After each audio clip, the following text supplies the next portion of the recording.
Hi guys, Chris from BodyFitness Limited here. We're here today to talk about food and the nutritional value that food gives us that we eat on a day-to-day basis. Now, there are hundreds of diets out there, and I'm not here to downgrade or to speak down on any diets that are out there today in the market, but what I'm here to do is to build what I think is an essential part that you should have as part of your understanding and knowledge base of foods, which is basically what groups the food is split into and what the food we eat on a daily basis contains and how that can help us in achieving our exercise goals. Now, how I aim on doing this is splitting the food into their essential main groups, which are fish and meat, we've got fruit and vegetables, we've got grains and cereals, and last but not least, we have eggs and dairy. Now, each of these groups contain an array of carbohydrates, fats, proteins, vitamins and minerals, salts and sugars.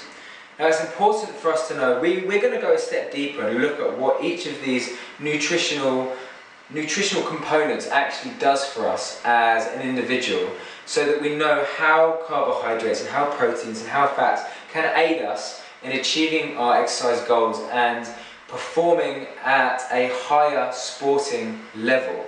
So we can increase our strength, we can increase our power, and on the flip side, if losing weight is one of your goals, we can look at how to do that as well by looking at the balance of carbohydrates to proteins to sugars to fats that you eat on a daily basis. I would assume that one of the main goals for a lot of you watching this video is to lose weight, because a higher muscle to fat ratio, a higher muscle to weight ratio in any individual, one, improves sports performance, and two, gives you that lean, muscular, toned, aesthetic look that I think we all want, because we all want to look good and we all want to perform well in sport.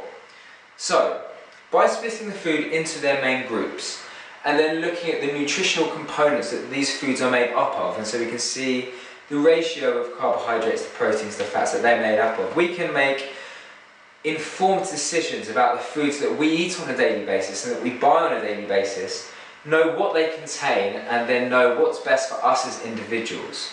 All of us are different, all of us want slightly different things, and so even in the future, if we're looking at a specific diet that we're looking to complement our training, we can choose the correct diet because we know the foods that we're eating, we know what they contain and how they're going to help us from a molecular to a muscular to a complete level for us to actually work as human beings and sports performers. Now also, it's important for us to know what these contain, because apart from looking good and performing well in sport, we want to be healthy. And so we want an array, you need a vast array of what we have here. We can be healthy individuals, so that we have vitamins and minerals as part of our diet to have healthy bones, teeth, hair and skin. And having a mix of all of these, a mix of colours, a mix of vitamins, a mix of minerals, a mix of proteins, a mix of fats, whether they be saturated, unsaturated, whether we have sugars that are being processed, which are not so good, versus the kind of natural sugars that we get within fruit, such as fructose, sucrose, and then obviously them being broken down into glucose, which we use for energy as well. So we're going to talk about this all in more detail, and we're going to use this to see how we can actually put together and have an informed decision on what we do on a daily basis, so we know what it's doing for us ourselves. Knowing what foods contain, depending on what our exercise goals are. For example, if we want to lose weight, essentially to lose weight, so cutting the crap that you get with so many different diets and fads, essentially it comes down to calories in versus calories out equals weight gain or weight loss. So we've got a scale here. So if calories in are higher than calories out, we are going to get weight increase, increased fat in our bodies, depending on what your kind of training is. But in general, that is what happens. So in order to lose weight, to put everything else aside, all other theory, calories in needs to be smaller than calories out, and that equals weight loss. So the calories that you eat and consume on a daily basis need to be less than your base metabolic rate, i.e. your base, how much energy you use in calories throughout the day, plus how much exercise, so how many calories you burn during exercise during the day. These two need to be bigger than the calories you consume in order to lose weight. That's simple, and we can start to look at how that is affected and how many calories are in fats and carbohydrates compared to proteins if weight loss is one of your goals. On the other side of things, if weight gain is one of your goals and you're wanting to build muscle and build muscle size to increase strength and power, performance in sport, we're going to look at how protein, for example, is a higher protein to carbohydrate ratio is beneficial to us to build those muscles, as proteins are used to build and repair all cells in the body. So that includes muscle cells. So post-workout meals are good to be protein based, and in general what we are eating on a daily basis wants to be a lower carbohydrate to protein ratio, so that we have a lot of protein in our diet to build those muscles that we break down during exercise, so we can build them and so that they can adapt and we can have muscle hypertrophy, so i.e. bigger muscles at the end of the day. That being said, the carbohydrates that we intake, they still need to be high because we need energy in order to be able to perform, in order for us to have glucose, which is essentially what all carbohydrates are broken down into, because we use glucose in respiration, which is the chemical process, if that's what you like to call it, that we use to make energy in order for us to be able to perform and push weights in the first place. So, with that in mind, we can build on a strong foundation once we know what the food groups are, what are in the food groups, what the nutritional value of the different foods are, and we can then structure our diets around that and make informed choices about what we eat on a daily basis. The food groups, the main food groups that we have in our diet, the foods that we eat every day, how are they split up and what is in them? So we have meat and fish. So for example, an example of the meats and fishes that we have here. So we have some smoked cod, some haddock and some salmon. Things that you'll see in your everyday supermarket and which hopefully should be, or if they aren't, they should be part of your everyday diet. Fishes are great because they are low in calories and high in protein. Very, very low in fats also. High in omega oils as well, which are very good for you. Now, apart from that, we've got our white meats. So our white meats are our chickens and our turkeys, okay? Also very high in protein, low in calories, very low in saturated fat. We then move up and we move to our red meats. So here we're talking about our beef mince that we make bolognese with, our steaks that we can put on the barbecue or that we can also sort of pan fry, spot pan fry as well. Very good for us, contains a lot of iron, which is very good for the cells. Iron is actually a core component of hemoglobin in the body. I don't mean to get too scientific here, but an essential part of your diet as well. Slightly higher in fat content than chicken and turkey, but a very essential part to have in your diet also. Lastly, part of the meat and fish category, we have pork. Pork also very good if cooked in the right way. It is a higher fat content, but as part of a balanced diet, it is a nice variation to the other meats and fishes that we have in our diet as well. So, with meats and fishes covered, these are essentially our main sources, not our only source, but our main sources of protein. So moving on to fruits. So we're talking about bananas, a great energy source, great to have in the mornings as part of our diet, and I'll go on to explain why later. We have apples, oranges, core fruits that we find on our supermarket shelves and hopefully within our houses on a day-to-day basis. We then have more citrus fruits such as lemons, very good for dressings and just to add a little bit of zest to drinks and whatnot as well. And we also have our berries. So here we're talking about our strawberries, our blueberries, anything from the berry, our goji berries, anything from the berry families are very, very good for us. Now the reason that fruits are good for you is, one, they contain natural sugar. Fruits are made up of complex sugars, so fructose, sucrose. Essentially, one of the main sugars these are built from is glucose. So when it all boils down, the sugar that these are all built from are compounds of glucose. and glucose gives us energy. So they're a great energy source, a great fast release energy source for us. And they also contain lots of vitamins and minerals which are essential for a healthy lifestyle and healthy skin, bones, teeth and hair. Moving on from fruits and vegetables. So as I said, as an outlay, protein, we've got natural sugars, vitamins and minerals in our fruits. Vegetables, again, an amazing source of fibre, an amazing source of vitamins and minerals, whilst also being very low in calorific content, whilst also being very good for us and filling at the same time. Now, what you want as part of your vegetable array, as it were, is a nice colour variation. This represents different minerals and vitamins that are contained within them. So we're talking about our asparaguses, our salads built with lettuce, anything else that may go in there, our beetroots, we have our leeks, we have green beans also, carrots, a core component of any diet and found in most of our fridges on a day-to-day basis. We have cherry tomatoes and we have broccoli, also amazingly very vitamin-rich vegetable. Now these are great to bulk out a diet. One, if you want to lose weight, great way to lose weight is being able to fill yourself up with vegetables which provide you with fibre, energy also, but not too many calories, and they're very filling but contain lots of vitamins and minerals which are essential to a healthy lifestyle and for us to be able to perform well in sport because our body needs these essential components. Moving on from there, okay, so we have our grains and cereals. Now these are the main carbohydrates that we have.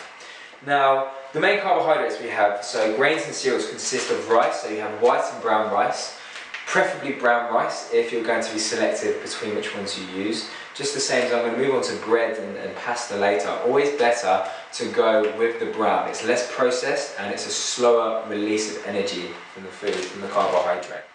And we have our potatoes and sweet potatoes. So we have our rice, potatoes, sweet potatoes, we have our pastas. These are all carbohydrate based and they are our grains and cereals. Over here we have our eggs and dairy. So eggs, once again, amazing protein source, low in calorie to protein ratio. So, the nutritional components of food. So the biological compounds which essentially provide our bodies with what we need to give us energy, to allow us to build and repair cells, for us to have healthy bones, nails and skin. Carbohydrates, proteins, fats, vitamins and minerals, sugars and salts. Now, to begin with, carbohydrates. As we said, carbohydrates are primarily, when you break them down to their molecular level, they are made out of glucose. Glucose is used in respiration, which is a chemical process which our body uses to produce energy to allow us to perform any task within the day. Carbohydrates, they're broken down into glucose and they give us energy in order to let us, one, to live, to perform all of our vital processes that our organs need to do, and then two, to perform above this, to perform exercise as well. So we need carbohydrates as part of our diet for energy.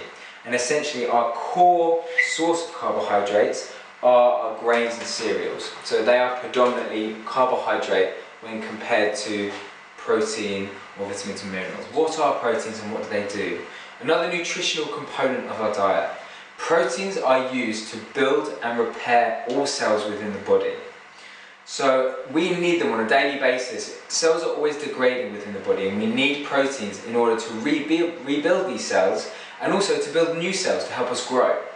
When we perform a weights workout or even a run or anything which includes activating muscular activity, you break down muscle fibers. You need proteins to repair these muscle fibers so that they can be repaired to a stronger state.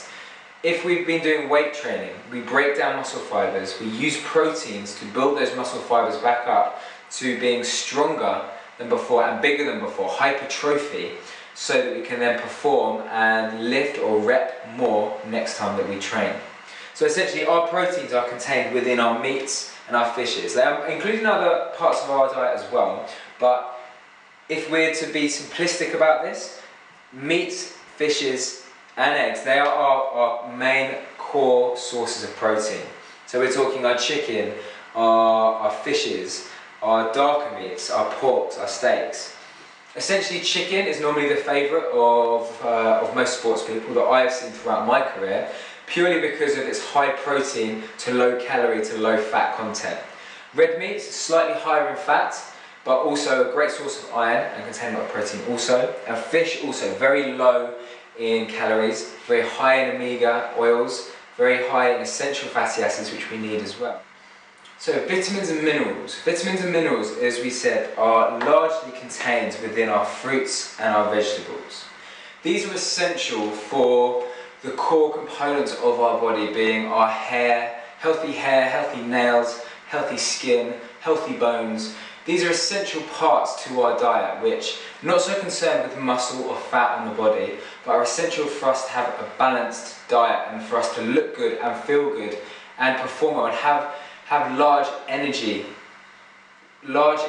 flow on a day-to-day basis. It's good to have that balanced source of vitamins and minerals in there. Very, very important to us. Lastly, fats. Okay, so we have fats and sugar. So fats. Now we have two different kinds of fats. We have saturated fat and unsaturated fat. Saturated fat, we're going to go into the scientific details of this, but unsaturated fat is much better for you than saturated fats. So for example, looking at olive oil compared to lard, for example, an unsaturated fat compared to a saturated fat. But essentially, when we talk about fats as a whole, what are fats used for in the body?